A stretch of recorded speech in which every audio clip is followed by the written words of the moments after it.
Perfect.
Ladies and gentlemen, we are live! It's time!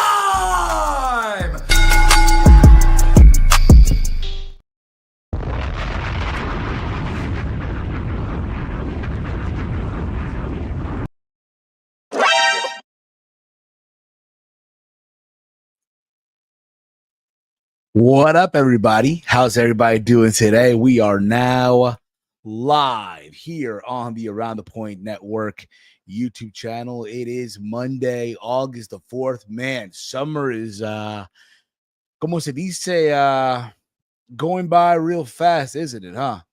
Next thing you know, in a couple of weeks, it'll be September. A lot of you are going to be into your pumpkin spice and all that other stuff. And, then next thing you know, you'll be wearing your hoodies and trying to be comfortable and stuff like that. But what's going on, everyone? How's everyone doing today? As always, it is me. I'm Steve.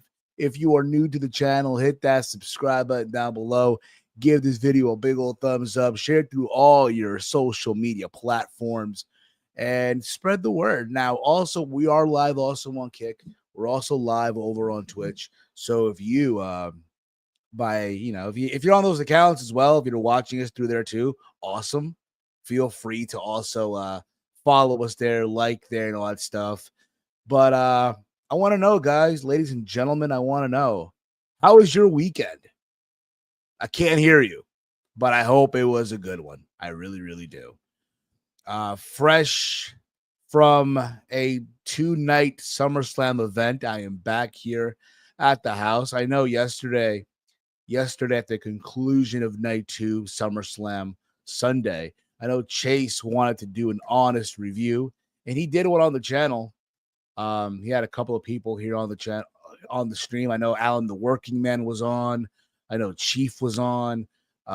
Romeo and I and Walter joined once we all got home. I was tired though, so I tapped out somewhere along the way. I'm like, you know what? I'll let you boys bring it home. So I let them continue, and I watched for the rest of it. Chase was playing some games, trivia games, which I thought was pretty cool. And speaking of Chase, I want to let you guys know now, tomorrow here on the channel, it will be the return of Chilling with Chase. That's right. Chase tomorrow will be live here on the channel at 8 a.m. Eastern. My bad. Take that back again. Taking that back. Chase, let me do this over again. Tomorrow here on the channel, it will be the return of Chilling with Chase here on the channel. He'll be live here tomorrow at 11 a.m. Eastern, 8 a.m. Pacific. Just so you guys are aware. So at 11 a.m. Eastern here on the East Coast, that's when he will be live. He'll be discussing the SummerSlam 2025 Fallout. Brock Lesnar is being, returning, obviously, and Seth cashing in. And, of course, Cody being a 2-time WWE champion. All that tomorrow on Chilling with Chase. What's going on, Armand? It was cool seeing you at MetLife Stadium on SummerSlam Saturday. It was cool to see you. And look, let me just get this out of the way. There we go. We're so back. We are so back, ladies and gentlemen.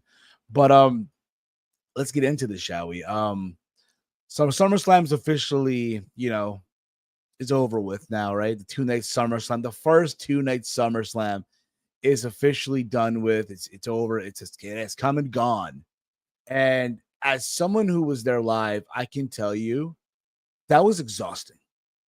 It was exhausting. Now, I know for some people, having a one night show that's 7 hours long and all the other matches that placed on the card, that could also be exhausting. I get that.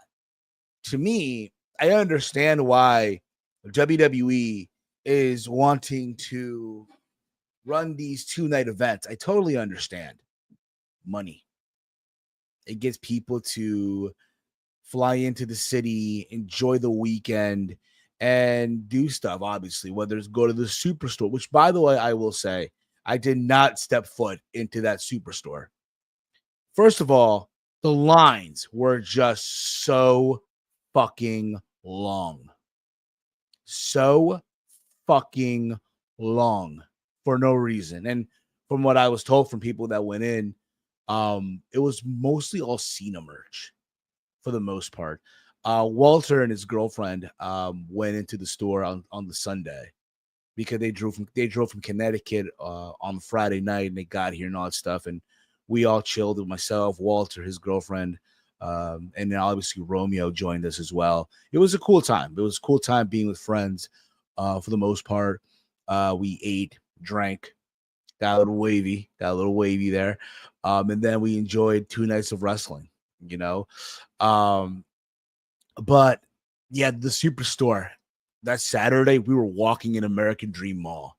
Fun little fact, at American Dream Mall, I guess it's because it's SummerSlam weekend, every 30 minutes. So let's say at 3 p.m. and then 3:30 and then 4 o'clock, 4:30, they would play Real American, the Hulk Hogan theme song.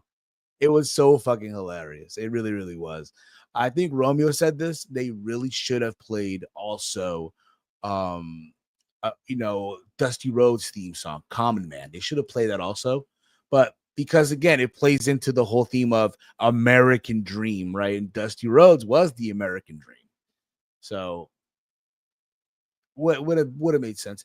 I went into the Superstore. Amon, how was the Superstore? How packed was it? How long did you wait in line? And all that stuff. Please let me know in the chat. Brandon Brown writes here, SummerSlam was all right to me. Should have switched some of the matches. I agree, which I'll get into in just a sec here. But that was basically it too. Like, I already knew also going in, it was going to be a shit show. Entering MetLife Stadium and leaving MetLife Stadium. Mostly leaving MetLife Stadium. To my surprise, it was more of leaving the area. Because I knew there were people who parked their cars at American Dream Mall, which, by the way, it was my first time going to that mall. Yes, I live in Jersey, right? I live in New Jersey, and the mall's been around. That mall in particular has been around for a couple of years now. This past weekend was my first time stepping foot into that mall. And I can tell you, look, that mall is big for a lot of reasons, right? It has like a ski lot, has a snow mount where you can go skiing and snowboarding. It has, Nickelodeon activities, like Nickelodeon Studios has a water park, has Sesame Street. They're doing so much stuff at that mall, right? It's humongous. Pause. But again, like, I normally don't go to that mall. I normally don't because I don't have to. I don't have to be in that mall. It's not in my time. Granted, like if I go with friends and family, right? And if you want to take your kids to, the water park or go see SpongeBob and stuff like that, yeah, cool, awesome, right? But for me, I'm 35. If I have to go buy something, I'll just go to my local mall, Jersey Gardens. Or if I really want to be fancy with it, fancy, I'll go to Short Hills. If not, I go to Menlo Park Mall. If you're from Jersey, if you know, okay? But it's huge. Pause again. I'm surprised people didn't get lost at that mall. But be that as it may, what's cool about it too, what's cool about the mall, I'll say this. It had a connection that you could walk from the mall to MetLife Stadium and back and forth and stuff like that. So that part was cool for the most part. 1 second here. Oh boy, here we go.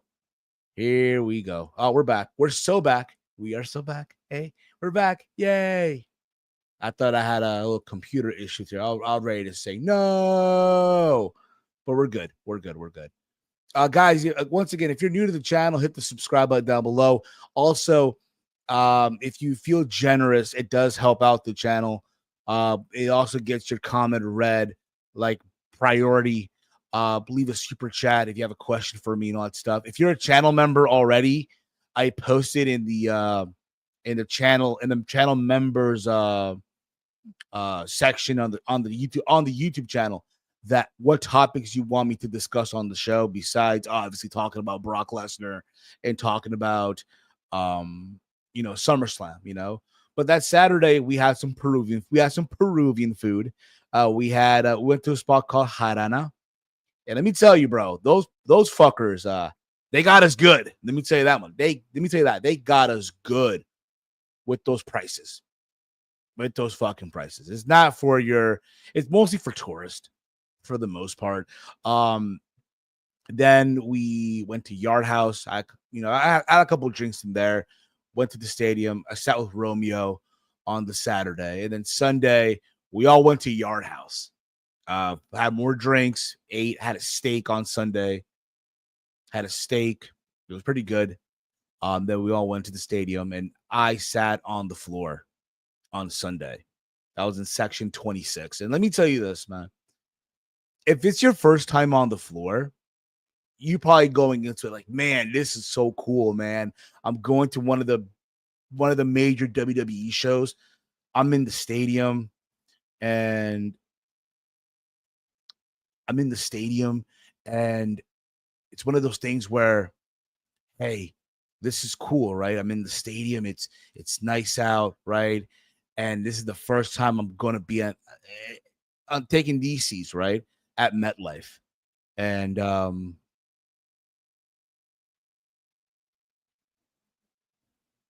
me see here.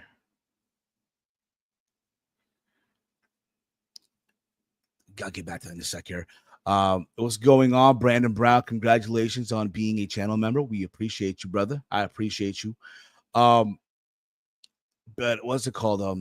What was I? I'm sorry. I had a little issue here. My apologies. So look, I'm on the floor, right? It's cool. It's awesome, right? But then you realize, fuck, man, there's people in front of you. You realize, look, man, there's some people who are taller than you, who are just taller, blessed with good genetics, being tall. And it's like, fuck, man. Some people were blocking my view. There's one guy, and I saw him. It's such a dick move. A fucking dick move. Homeboy was standing on a chair. What made it worse that there was a kid behind him. So during the opening match on night 2, so during the women's match, dude decided to stand on the chair, and for whatever reason, it's like, what are we doing? Like, can let the kids see. Let the kids see. People were shouting, sit the fuck down. Sit the fuck down. Right? Sit the fuck down. What's wrong with you? And shit like that. And it was so again, it was eventually the guy that did obviously, sit the fuck down. And it's crazy because I thought at first, dude's tall as all hell. You know what I mean? And then you realize, oh, he's standing on a fucking chair. So like, oh, what the fuck is this?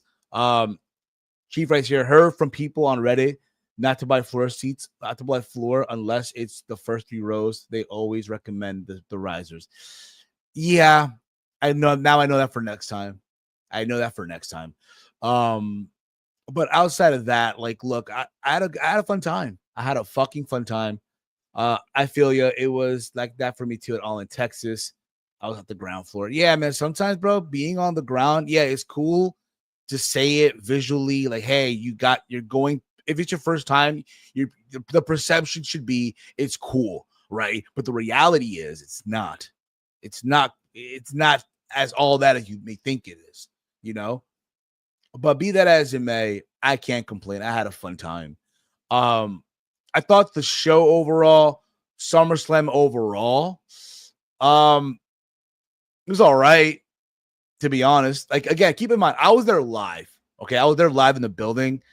Being there live, it was fun. I had a fun time. As far as like the matches go and stuff like that, because I originally was gonna go and just do night 2. I was not gonna go to night 1, but I ended up going to both nights. But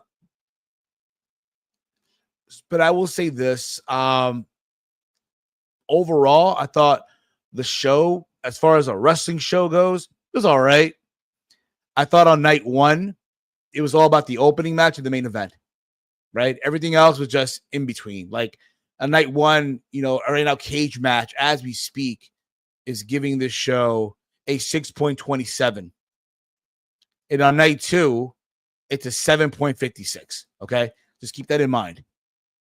So more people enjoyed night 2 than night 1. considering what happened. Oh, what happened there? Oh, we'll talk about it in just a sec here.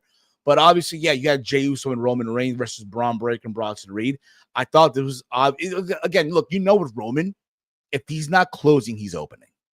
If he's not opening, if he's not closing the show, he's opening. And you find out later on, early in the day, that Sami Zayn and Jay. Like, matter of fact, you find out a day ago that that Punk and Gunther are closing night one. So you already know Jay and Roman are opening. Overall, I thought it was a very fun opening match. I love the fact that Bronson Reed came out with the sneakers. I love the fact that Paul Heyman referred to him as the tribal thief, Bronson Reed. It was cool to see Braun Breaker mix it up there with Roman Reigns, because in a couple of years that will be the feud. That will be something to look forward to. It's like Roman is the guy who's right now. He's the guy right now. But Braun Breaker in a couple of years is going to be the guy. I know people are saying, "Oh, they got to put the rocket ship on him now." No, give it time. Nice and slow. Let the build be, be patient with it. Be patient. Okay. There was a spot where Braun Breaker did fuck up his knee. There was a spot in the match where he did fuck up his knee, it looked like. I think it was off.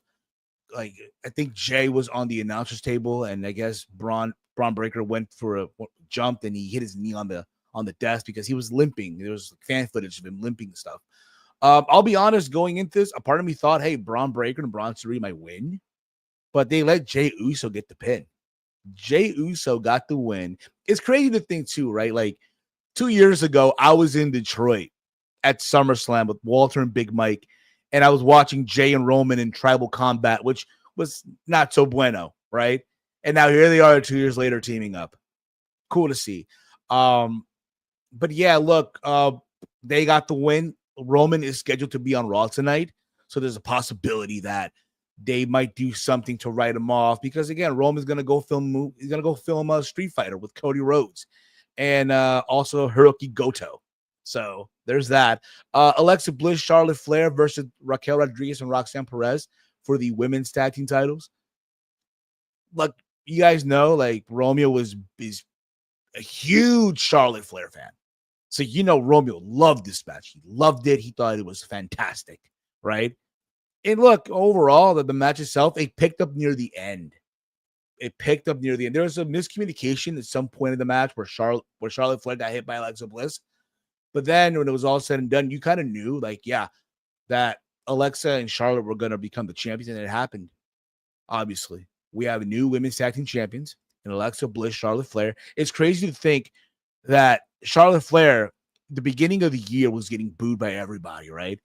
And now it's like they turned it around. Like, the stadium was cheering for Charlotte Flair. They see how good she is. She landed the fucking moonsault to perfection.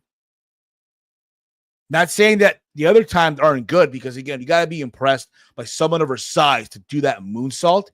Fucking impressive, okay? Just keep that in mind.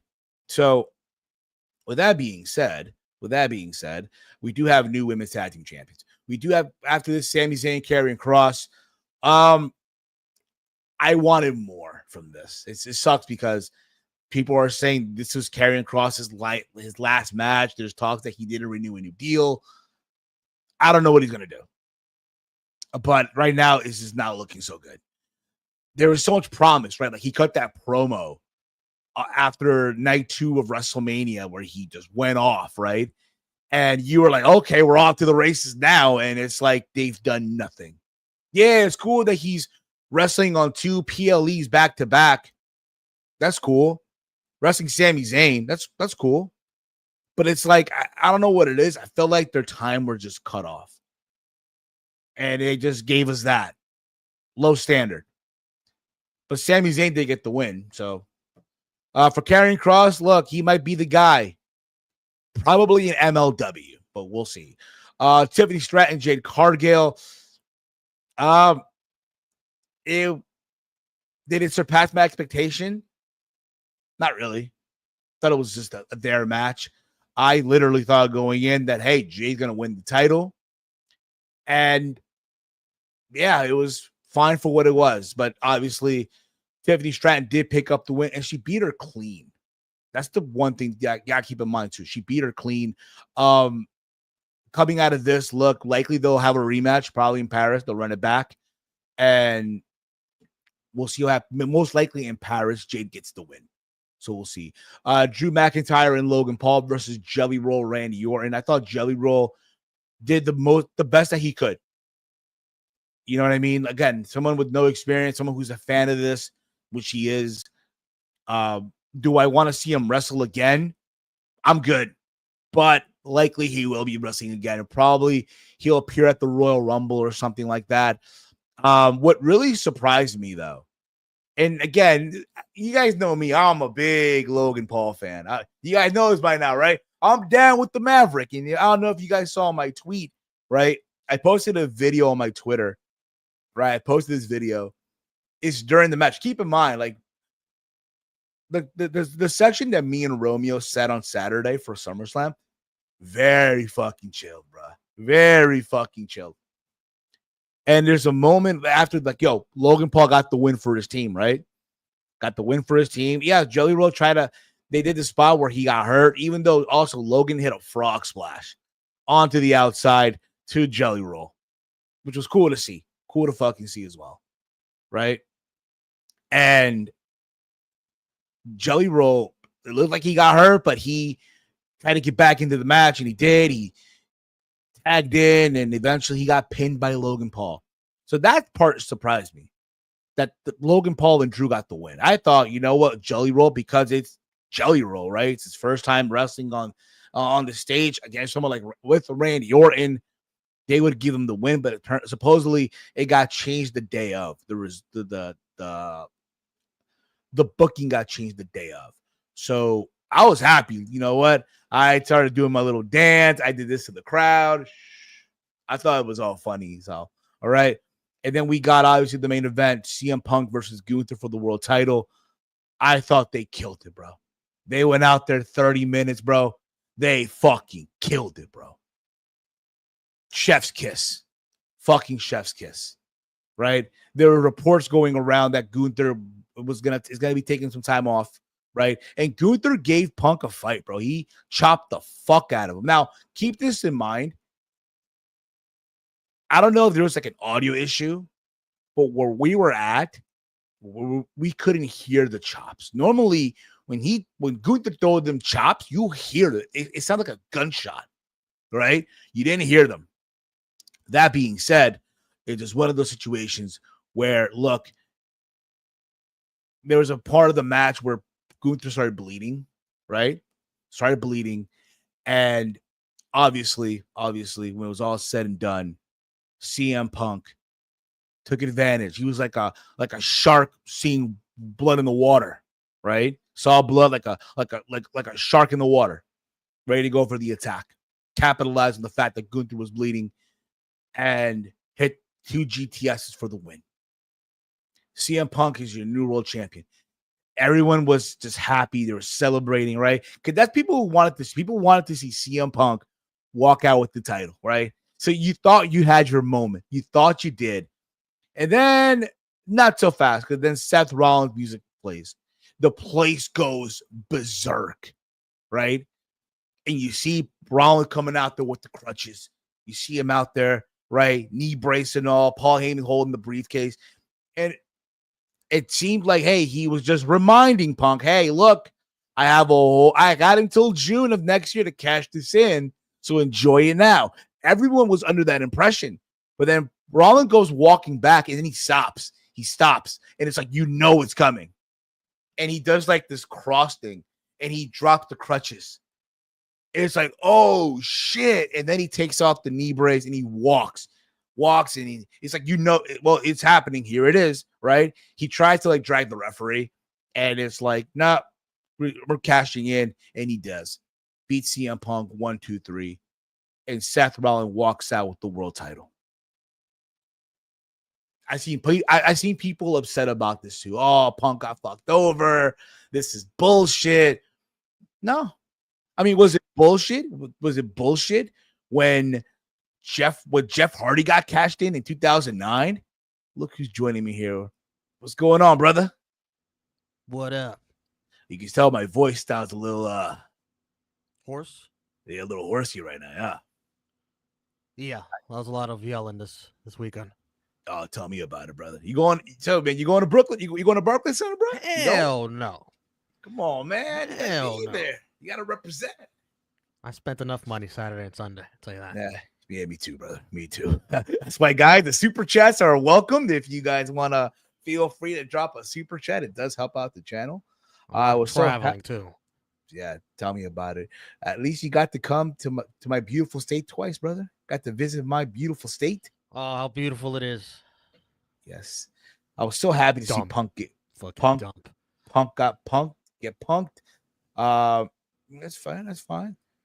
Russo versus Sheamus with 2017 again. For the most part. Baby, after last week though, like you knew going in they were gonna run it back. But I said this again, like I think at this point, Punk doesn't really care. Punk is making so much bread right now. And he also factor in the maturity kicked in, right? He's older, he's wiser. Also factor in, he also realizes he can't misbehave because obviously, this is it. So I think for Punk, it's an amazing story, right? Like in 2023, right? He parts ways with AEW, depending how you want to view it, right? Depending who you talk to. 2 months after that, he showed up at Survivor Series. It looks like you're about to get that program with Rollins, because remember, Rollins was ballistic seeing Punk like show up at the Allstate Arena, right? At the end of the War Games match. Remember that? And it's like, we're gonna go with Punk and Rollins, right? At WrestleMania. That's gotta be a WrestleMania match, right? In Philly. And Punk enters the Rumble, he gets hurt. Out of that match is scrapped. And from there, we get this program with he gets a program with Drew McIntyre. They didn't like go one-on-one until months later, right? And they had these series of matches, right? And at the same time, Seth Rollins is still this pain in the ass, who said no matter what, at any cost, anyone but you, made sure Punk would never walk out as the world champion. And he delivered on it. Now, where do they go from here? They could probably run it back, but honestly, I get the feeling it's one of those things where they'll get back to it in a later date. Do you feel that way, Romeo? Like, yeah, he's the focus, but for like they're gonna probably have Punk do something on the side, and then you get back to Rollins. Probably, but these guys are due a Hell in a Cell match. This bad blood is like ridiculous right now. What Seth did on Saturday, ridiculous. Like they're due to beat the crap out of each other in a Hell in a Cell. I don't know when, I don't know where, but we've reached that point by now. Yeah, we have. We've reached that point, but again, bro, it's an amazing story though for Punk. It's amazing because I've heard people say on Saturday like, "Oh, he got fucked over. He got fucked over." Like, no, he's fine, didn't, folks. He's fine. He's fine. This is a huge rivalry. He's got to get his belt. By the way, I don't know if anyone noticed, he won the championship. He added another reign to his. How many does that make now? World championships he's won. I don't even know. I think 6 now. I think it is 6. He added another one. And then if you want to count his AEW runs too, that's 8. If you're counting I guess Yeah, I mean, respectfully, be respectful here. He's older, not wiser. They played the injury angle, 100% truth, no heist of the century. No, it was the steal of the summer, bro. The biggest ruse of the summer. The ruse of the summer. Ruse of the century. That's what they call it. Yeah, brother. But yeah, I was hearing that from people on social media that Saturday. As I was heading back home, I'm like, oh man, Punk. I'm like, no, he didn't, y'all. Relax. Punk, look, Punk and Rollins, they set up wonderfully. They're gonna cook, bro. They're gonna cook. And when it happens, bro, it's gonna hit like crack. Just keep that in mind, right? But that was Saturday, bro. Like overall, again, Saturday, it was the opening match. It was the main event. And for Romeo, it was also Charlotte Flair and Alexa Bliss walking out as tag team champions of the women's division. Damn right. We celebrated. We celebrated. Yes, it is. We celebrated. This is SOS, the Summer of Seth. I like that. The Summer of Seth. I like that one. And then we go into night 2. And mind you, Triple H said, if you guys thought that was crazy, wait till you see Sunday. Boy, was he right? Boy, was he correct when he said that, right? Night 2 was more of the singles matches. It was basically in all championship matches, right? It was literally like it was Night of Champions, SummerSlam edition, pretty much. And way too many stipulations. Yes, I agree. Way too many stipulations. Like it started off with a triple threat, which obviously no disqualifications, right? Between Naomi, Io Sky, and Rhea Ripley. And I thought the 3 women here, was it as good as Rhea, Io, and Bianca from SummerSlam? Not really. Not as good. Still a fine match. Don't get me wrong. I don't want people to think, oh, there you go, Steve hating on women's wrestling again. No. It just wasn't as good as that one, But you kind of knew going into that Naomi was going to retain. Any thoughts on that, Romeo? It was cool to see Naomi get walked to the ring by her father, who I didn't know was a well-known guitarist. That was cool. Cool moment. Yeah. And to me, it felt like the crowd was pretty split on who to root for. They liked everyone in this match, even Naomi. Like Naomi was getting a lot of support in my section. It's like it was hard for people to really get fully behind somebody where they were just enjoying pretty much every spot that was going on. The finish was cool. Rhea finally has Io beat, finally, but Naomi ruins it. Yeah, for the most part, she does. And it's just one of those things where it's like, there's still some meat on the bone here for now, obviously down the road, obviously, but because right now after this, Stephanie McCurl's waiting in the wings. They're gonna go at it in Paris. Do you have Stephanie McCur be the one to take the title from Naomi in Paris? Because like with Stephanie McCur, it's like we already know that she is her. That's someone that she's someone that WWE is really trying to they see the reaction that she gets, right? Do we go crazy with it and have her beat Naomi in Paris, or do you have Naomi still retain here? Yeah, I don't think Naomi's dropping it until that Australia show to Rhea. Could be. That's what is that pay-per-view? I forgot what it was. I think it's I think it's a house show. No, it's a PLE. It's a PLE? Yeah. Okay. Can't wait for that watch along at 4 a.m. Oh my god. I know. That's the only con about it. Hey, bro, it's gonna be at 4 a.m. here in America. Oh. Let me see. Tonight, Seth reveals a new nickname, The Vision. Yeah, I did hear about Finally, that. I hope. I've been saying it for a hot minute, bro. Even though it took them 4 months to come up with this name. That was my first thing too. To call him The Vision. They gotta see the vision, bro. Damn, copyright takes forever. Jeez. I know, right? God damn. From there, we go on to another match that has no disqualifications, right? It's the 6 teams TLC match. It also on the 25th anniversary of the inaugural TLC match from SummerSlam 2000, right? So they had obviously in the arena, they had the 2 legendary teams, and no, not Edge and Christian because they couldn't be there, but they had the Dudley Boys, and they also had the Hardy Boys. And let me tell you, brother, the Hardy Boys got a big reaction from the crowd. Big fucking reaction. They should have been in the match. Thought so too. You would have thought Jeff was going to hit the ring when everybody was down.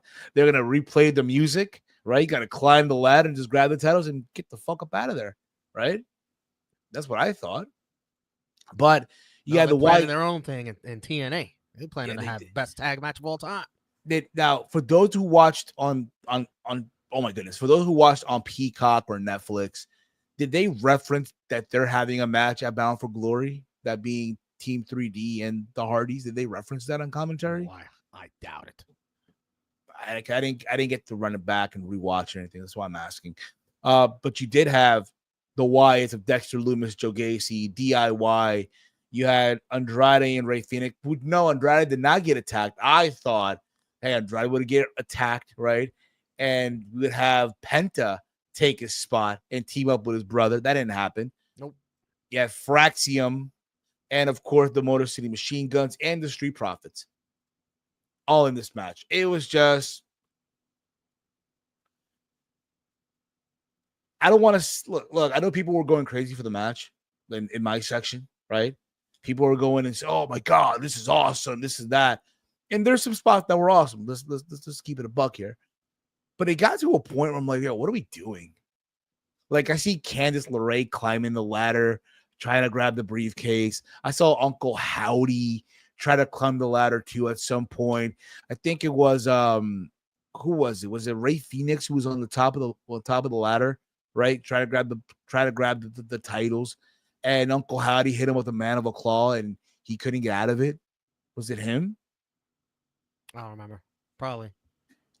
And it's like, bro, what is this, man? The fuck? No, they're paying tribute to TLC because remember, these teams in the TLC match, the original.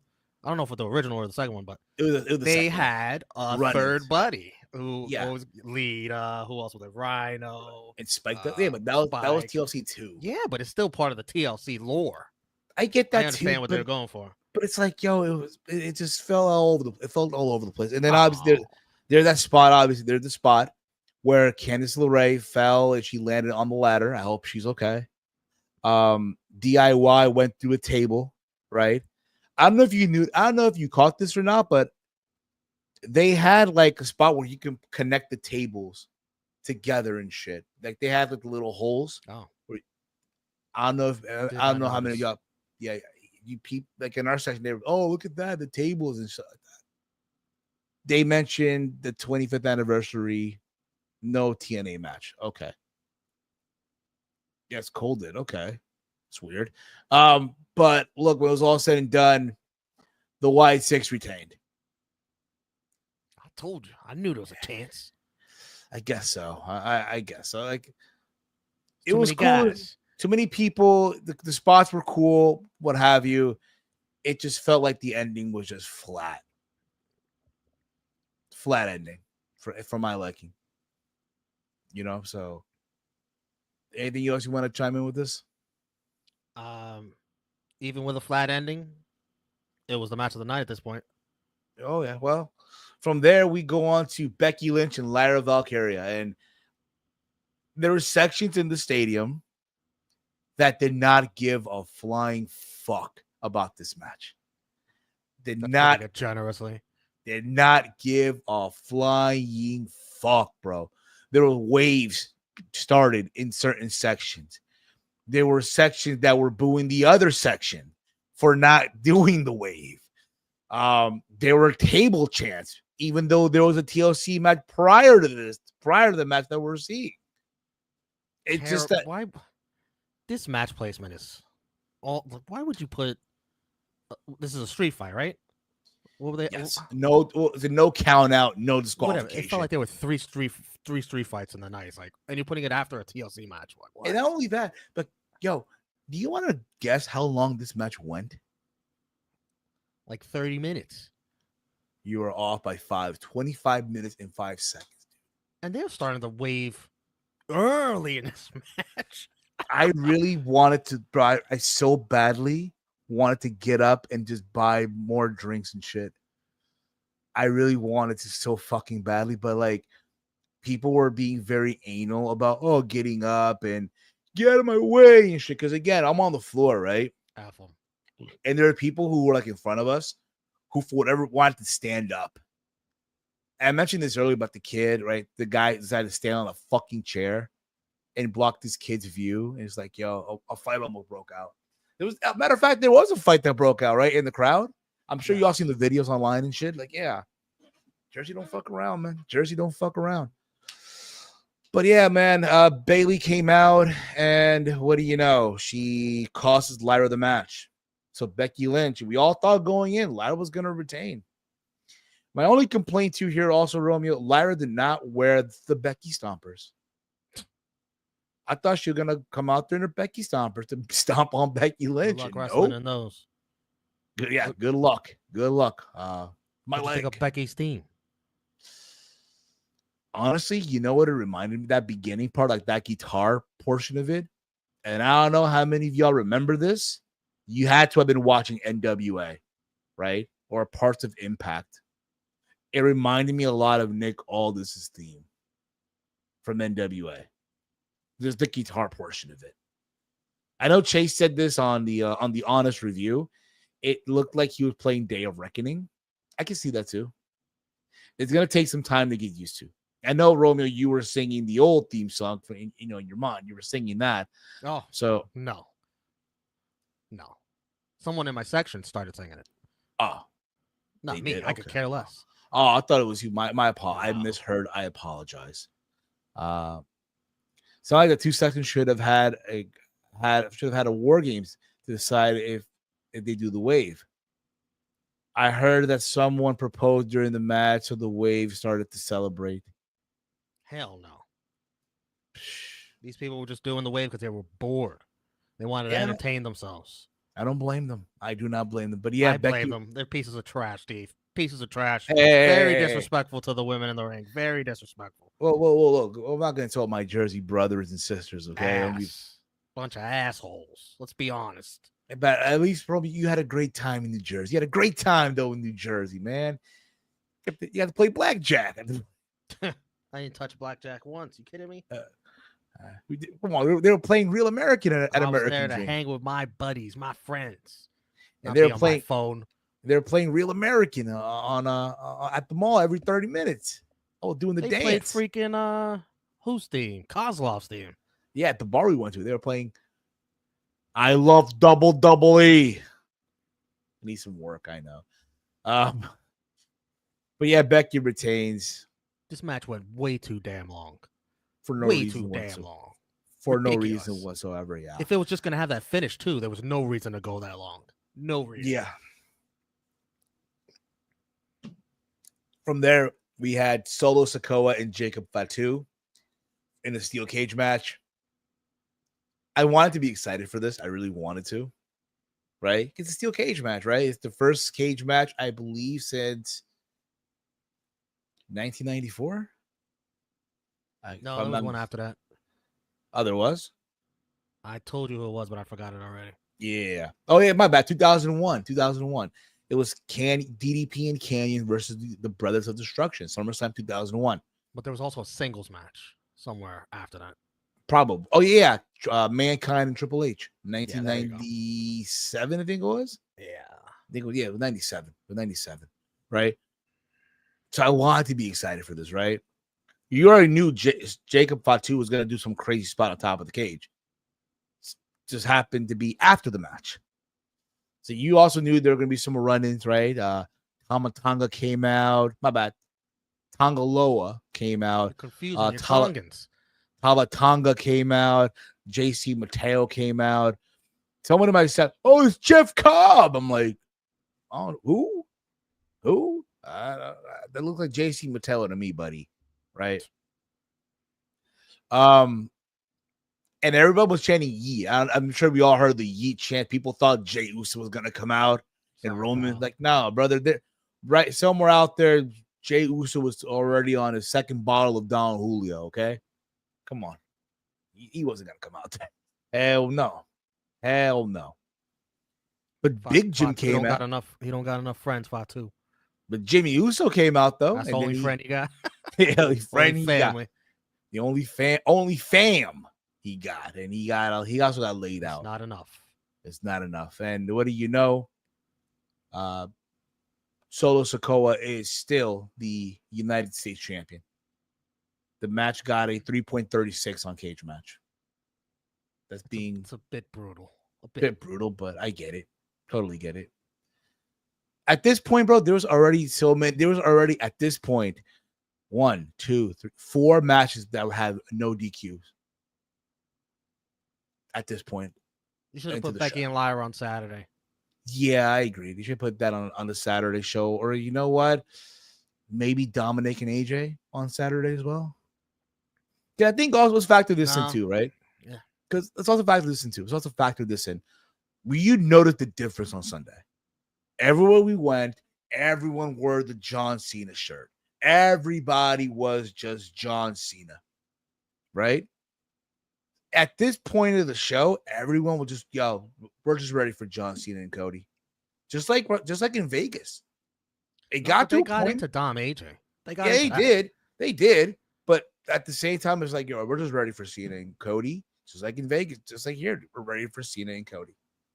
Right? There was also a match with no disqualification, right? Dominic and AJ was the only match that was a straight same traditional wrestling match. I did love the tribute that AJ did for Eddie Guerrero.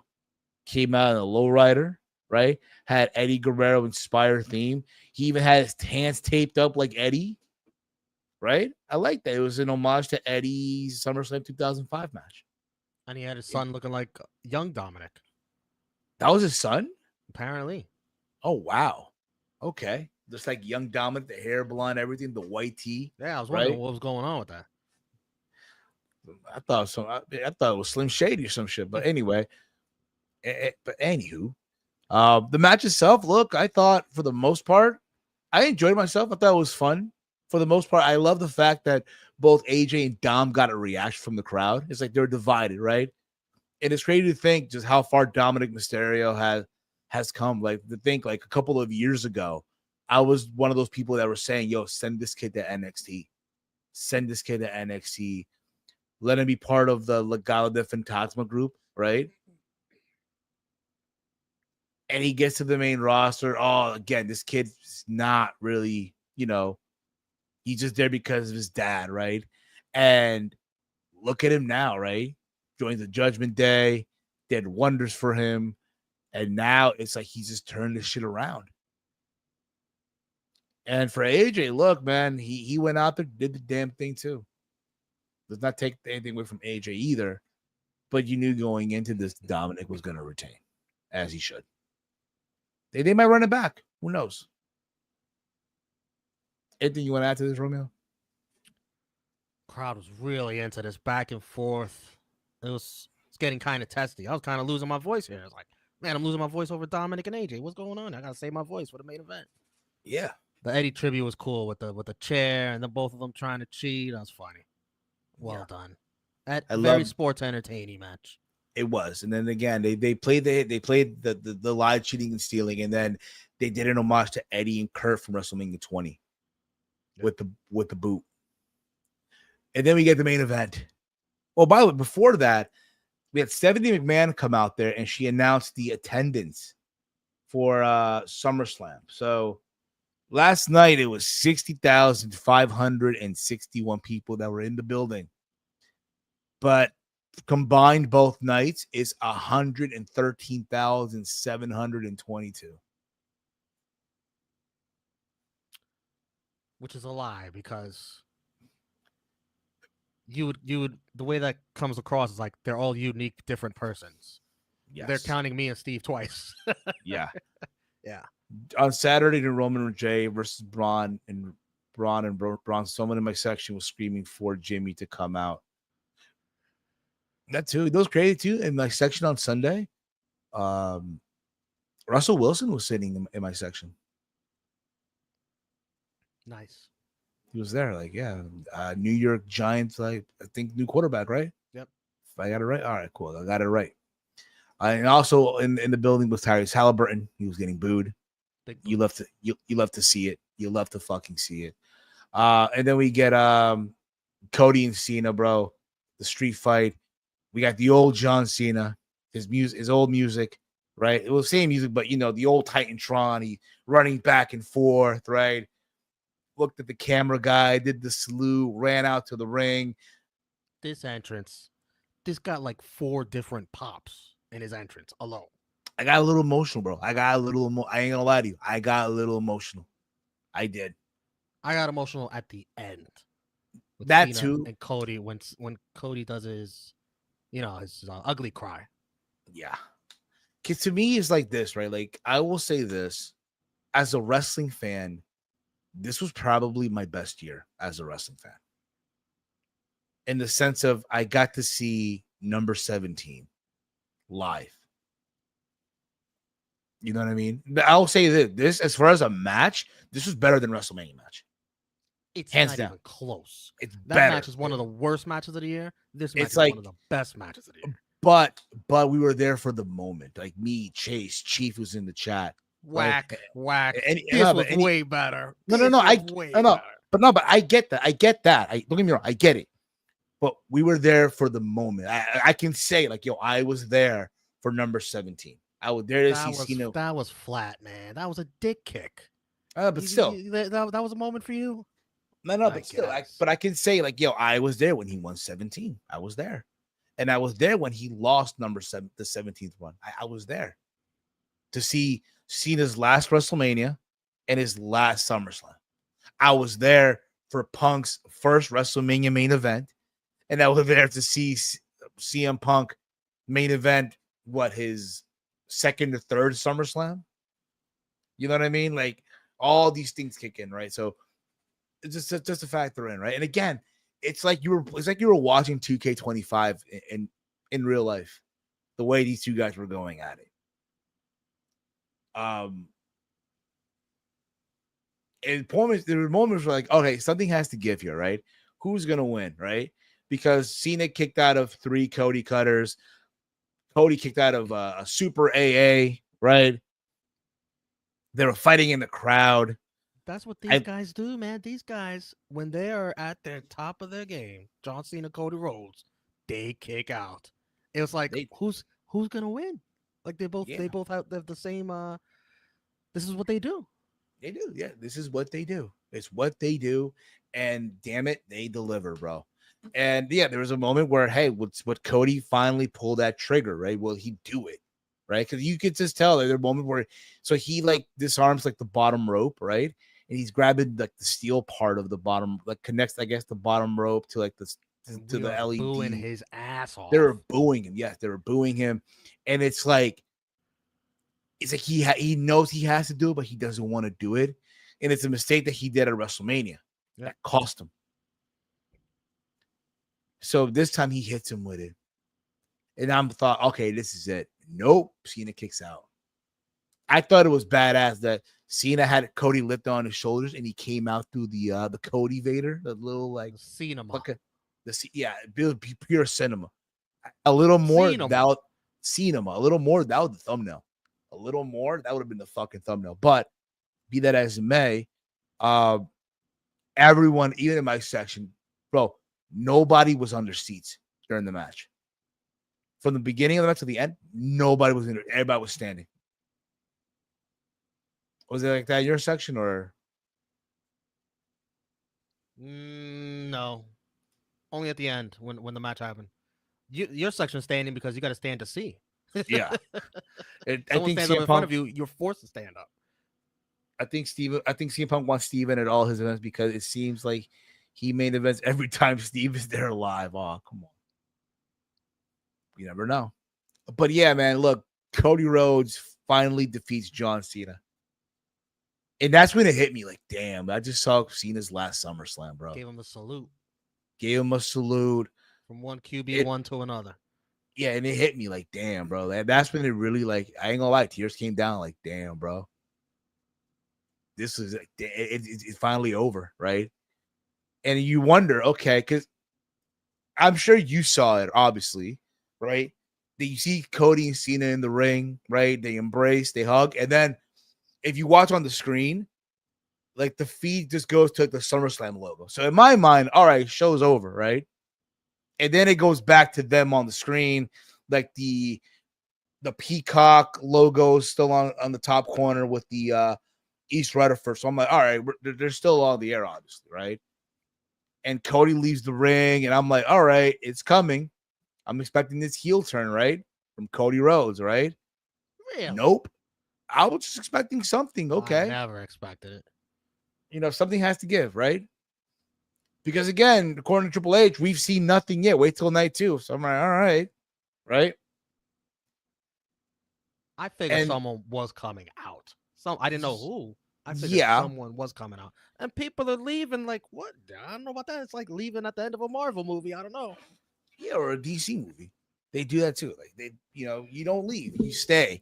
I learned that from watching all these Marvel movies. Like you stick around, bro. You stick around. Don't hell, even if I'm watching it like on playback, on Disney Plus, I will fast forward through the credit just to get to the little like the lead, just like the little extra scenes and shit, right? So Cena's in the ring, everyone's embracing him, and the next thing you hear, the whole stadium erupted. With what? Big. Anger? No. Did they erupt? Did they erupt with anger? No, bro, like a pop, like Oh, they were excited. Wow. they were, again, they were. It was electrifying. You know what I mean? And I caught the playback, like Michael Cole. Holy shit! He wasn't clued in. He wasn't cute, and again, he's probably one of those that weren't cute in. And there were reports too that not many people knew what was going to happen. Nope. Right? Didn't leak. They didn't leak. They kept this, they Close kept to the vest. Close to the vest. Yeah, they kept it close to the vest. Brock Lesnar showed up. Cowboy hat and all. Cowboy Brock. I don't have the photo here, but I have the thumbnail. Well, there you go. From the Honest Review. There you go. There he is. Right? Cowboy hat and all. Looking at scene. He did the warm-up too. He did the old Brock Lesnar warm-up. Pyro guy was late. Yeah, he was late. He was for the most part. He was late a lot this weekend. And then Brock gets into the ring. He looks at Cena. He takes his cowboy hat off, takes off his vest, gets in the ring.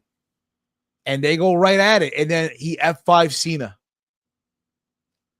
And then leaves.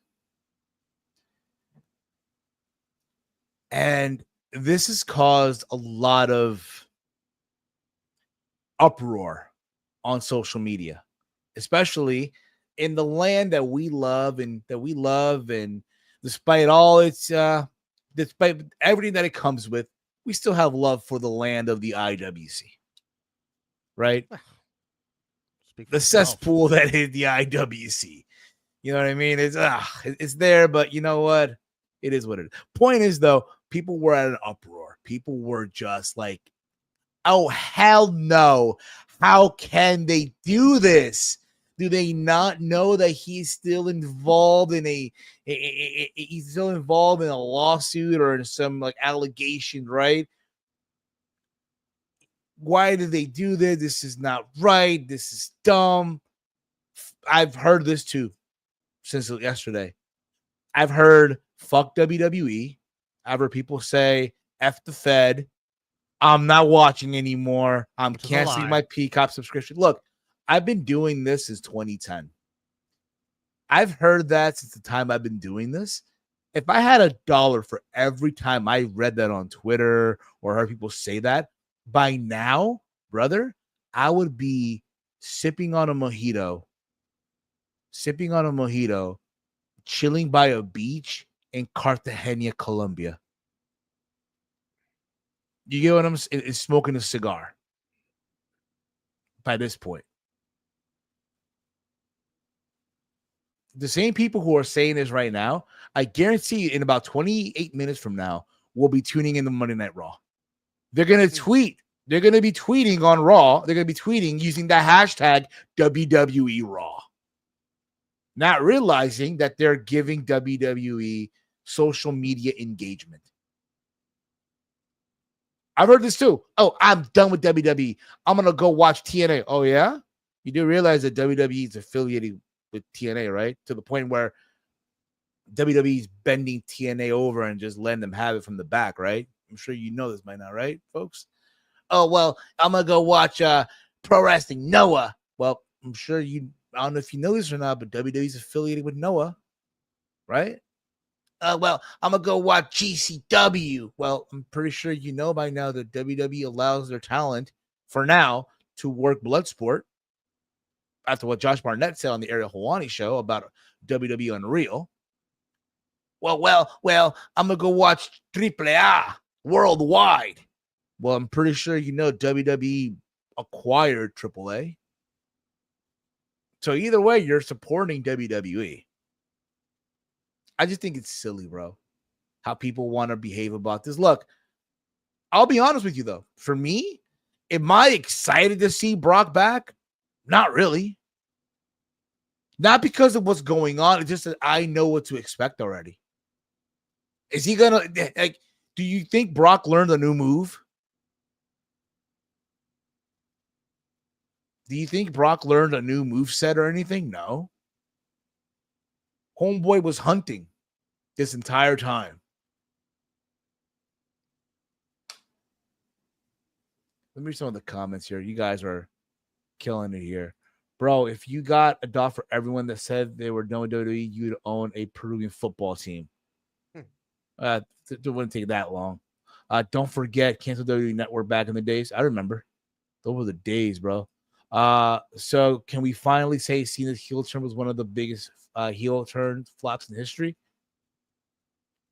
I'll be honest, though. Had the heel turn happened in 2013, it'd be a whole different story. I just think it was too late, in my opinion. The follow through was bad. The actual moment, not. That's still cool. The actual moment of the heel turn, that's cool with me. But the follow up, the fact that The Rock didn't really want to show up and be involved in the story, killed it. Yeah, that's the thing. Like, again, the moment, you remember the moment where you were when it happened.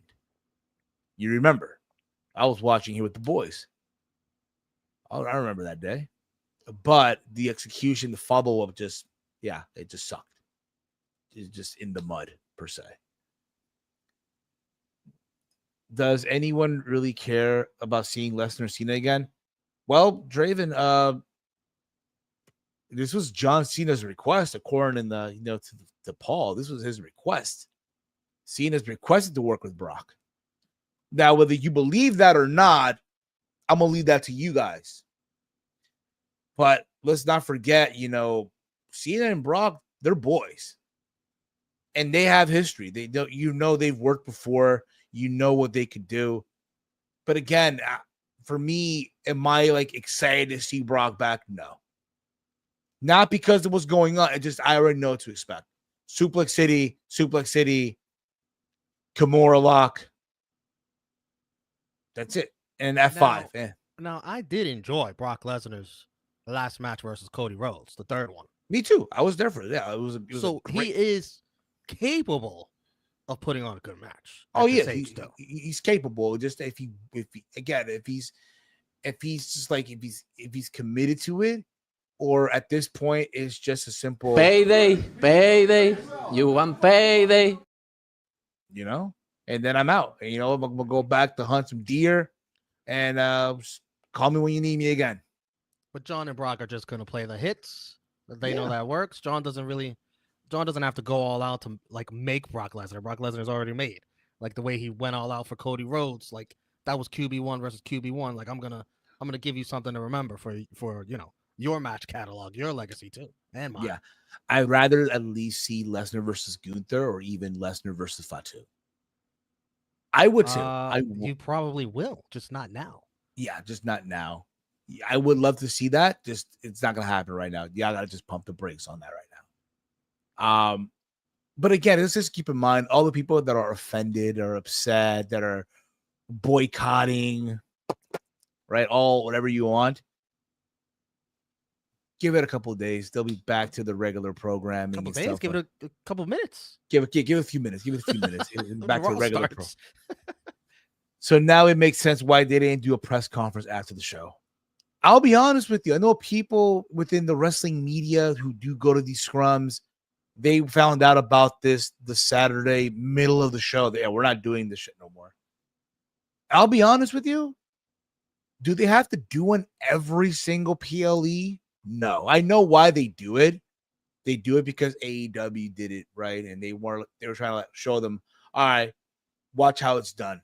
And to be fair, I always said that the WWE press conferences felt more organized for my liking, right? While the AEW one felt like a UFC from back in the day. While you're waiting there, it feels like forever.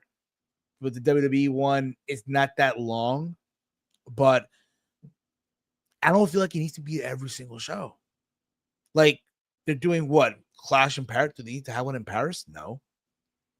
Are they going to do one, Elimination Chamber? They don't have to. If you want to do them for your big four, go ahead. Royal Rumble, WrestleMania, SummerSlam, Survivor Series, go ahead. The rest, you don't have to. That's just me, of course. What says you, Romeo? They don't want to answer questions from the media. I mean, some of these questions have been terrible. Like, who gives a flying shit about your Waffle House order? I don't care.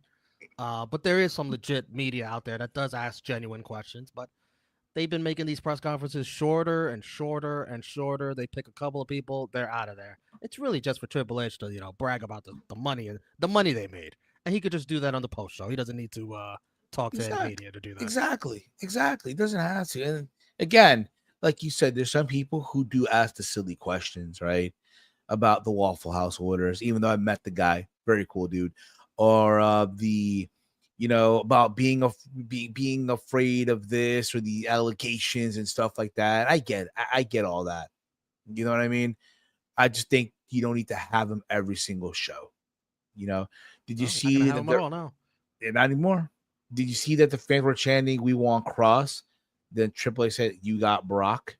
I didn't get to hear that part, bro. Remember, I was at that point. I was leaving the stadium. I was trying to get back home, and yeah. Yes, they were chanting, "We want Cross" to Triple H, and Triple H turns around and says, "Well, you got him. You got Brock." He thought they were chanting, "We want Brock." Did you see what Strowman said? That Triple H was an asshole. I did see the tweet.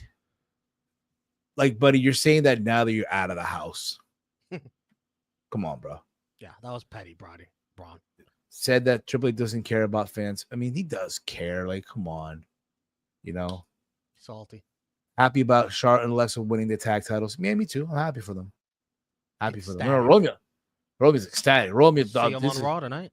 You'll see him on Raw tonight. Yeah. Who knows? Maybe today we get a call up, bro. Maybe some call ups today. I mean, back in the day, when you think about it, right? The Monday after WrestleMania, the Monday after SummerSlam, you will get like an NXT call up, a main roster call. Who knows? Maybe today we see Lola Vice make her way to the main roster. Tony D'Angelo. Yeah, Tony D'Angelo. Yeah, they're in Brooklyn, right? Hey, supplies on. Hey, Paisano, how you doing? I can't believe they actually showed Trump on the screen. What about it? They showed the president. Is it the end of the world? No. Like, I even heard people say, "Oh, they're a mega company." Who gives a fuck?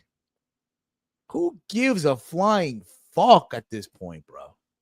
So they showed the president on the fucking screen. The fucking president. I'm just saying, like, bro, it's no different. Had it been Donald Trump, had it been Joe Biden, I almost said sleepy Joe Biden. I know. Had it been Barack Obama, had it been George Bush, Al Gore, even though he was never president. But you get what I'm saying. Bill Clinton, it doesn't fucking matter. It's the fucking president.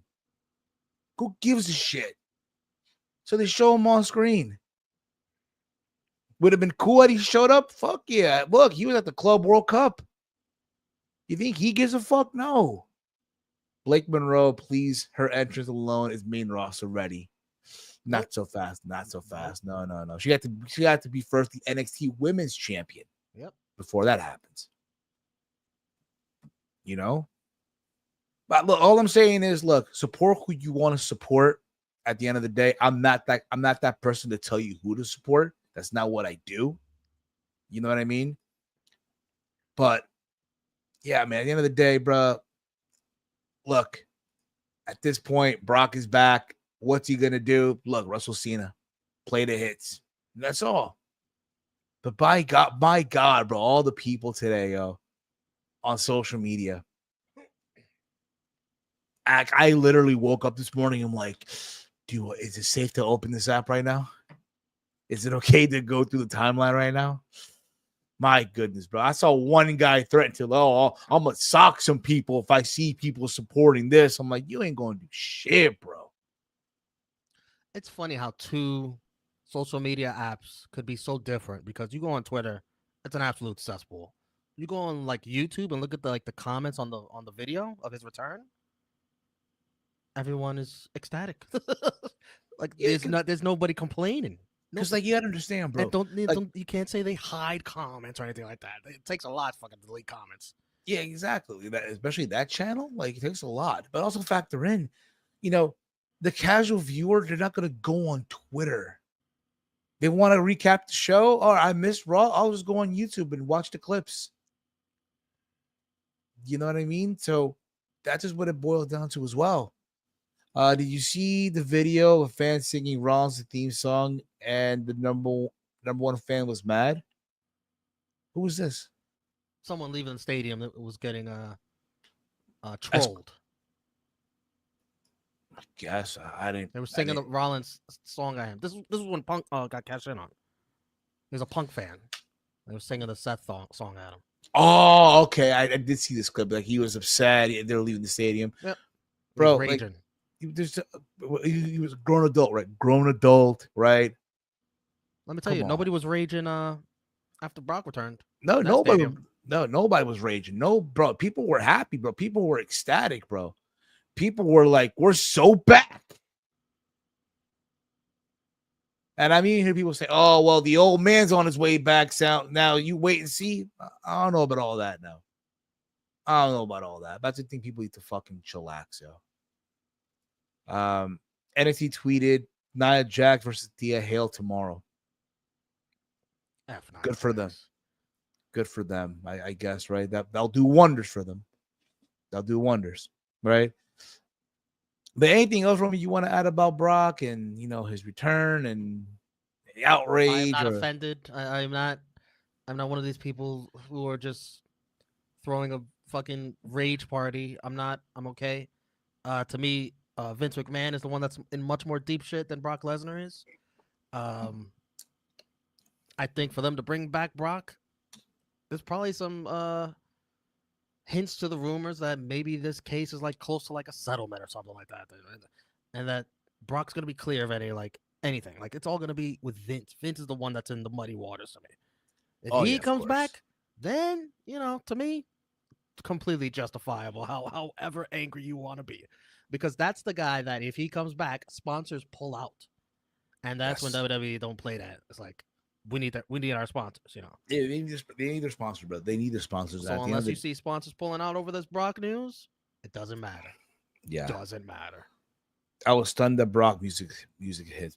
Yeah, I was. Here's what I don't like: is all the Brock conversation is taken away from how damn amazing Cody and Cena match was. To me, it's one of the best matches of both of their careers. For Cena specifically, I put that over the AJ one, honestly. And the AJ one I was there too. I was there for both of them. Awesome. This match was incredible. Incredible. So many moments. The crowd, the entrances, the ending, and then the aftermath. Even if you can leave the Brock stuff out, but it did happen after. But you can even leave that out. And this is just amazing. And exceeded every single low expectation I had. Because I saw that Mania match. It was ass. They topped themselves. And even with the wrestling portion of the match, without the street fight stuff, which I didn't see that coming. John Cena coming out here doing Code Red. What? Even his face was like, what? I did. He couldn't believe it. Yeah, he couldn't believe that he landed that fucking Code Red. He couldn't fucking believe it. And the cooking out of the three finishers. First, it was Cody. Cody did it first. That was awesome. And then when Cena does it back, I thought that was over. I didn't think he was gonna kick out. He does it back, and I was like, I jump out of my seat, and so did the people next to me, like marking out. And then the Super Cena chants, hilarious, because that's what that was. We got Super Cena and Super Cody. Oh, of course. Awesome. It was awesome. It was fucking awesome. Fake outrage is a draw. Look at the like and dislike ratio on the WWE YouTube channel for his return. They said he was cleared last week, but before Cena face turn on SmackDown. Now it makes sense. Yeah, it does. Now it makes a lot of sense. Yeah, I don't care for the match, but if it's in Paris, which I assume they go apeshit for anything. They're gonna go apeshit for this. Forget it. Absolutely. Oh wow, look at this. We looked bored. Oh shit. Peep the radicals, man. Oh, no more. Oh.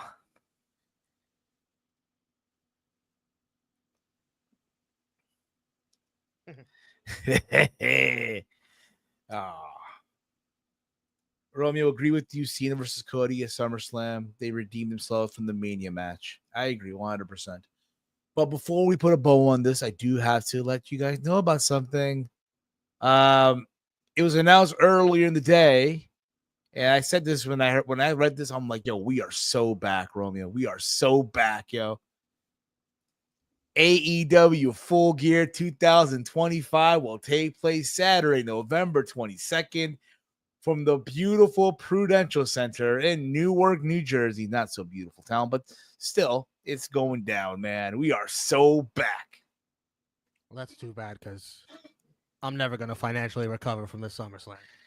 In other words, Romeo trying to say is, I'm not gonna be here. he ain't gonna be there. And if you're going to go, you better at least be awake for the second match, pal. No, come Try on. to outdo yourself last time. I'm gonna play the hits. I gotta work the gimmick at this point. I'm kidding. We'll see. I mean, look, if anything, if I'm gonna go to the show, I'm probably gonna buy day of tickets, honestly. Or if not, as we get closer to the show, I'll probably buy tickets. Then again, I don't even know, bro. I don't even know because, like, honestly, like I'm going to Europe in a couple of weeks. Then after that, I do want to go to Medellin for my birthday next year. So it's like, we'll see. We'll see how this goes. Ain't gonna be no Grand Slam in New York. There'll be no Grand Slam, but we'll be full gear. I'll tell you that much. We'll say that much. But anything you want to add before we put a bow on this, Romeo?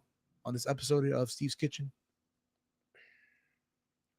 I enjoyed myself this weekend. I Me really too. did. It was fun to be part of the live crowd experience both nights. Both nights were very similar in the sense that started off pretty good. First two matches, I think. Then it hit a lull both nights. Then it picked up again towards the end. And both delivered damn good main events and shocking aftermaths with Seth and then Brock. So it was very interesting how both matches on both nights almost felt the same. But yeah, man, people came this weekend for John Cena. John Cena delivered. He gave it everything he had for us, for everybody in that damn stadium. So I'll always remember that. That's what I remember the most from this weekend. John Cena's last time I'm ever seeing him live, Russell. Yeah, me too. And look, I don't think I'm going to Boston to see him wrestle. I'm not gonna be in the other cities, but for me, that is, look, man, I got to see him wrestle his last WrestleMania. I got to see him wrestle his last SummerSlam. I got to see him win the title back, and then I got to see him lose the title. You know what I mean? That to me is like, yo, man. Yeah, like Tien Couponer says. Thank you, John Cena. Hashtag thank you, John Cena. Absolutely, 100%. And I love when he was walking out. He's like, he told him, turn the music off. I want to hear this. I want to hear the fans. Yeah. It was nice to meet you, Romeo, in person. Likewise. As well, from Armand. Yeah, exactly, Armand. But that's going to be it for us, man. Much love to all of you for tuning in. If you're new to the channel, hit the subscribe button down below. We're back to our regular programming this week. Tomorrow you'll get 2 shows on this channel tomorrow.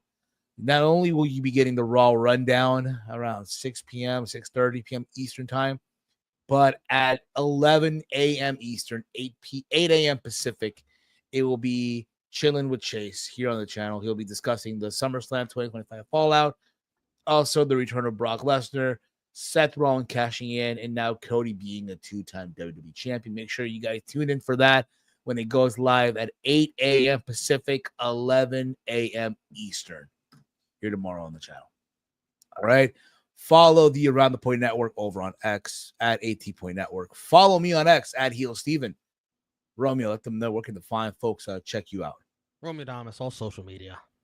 There you go, guys. Thank you all for tuning in. So Brock is back. For myself, for Romeo, for the gang, for John Cena, for Brock Lesnar. This has been Steve's Kitchen here on the Around the Point Network. Peace. Listen. Fuck up. Get out.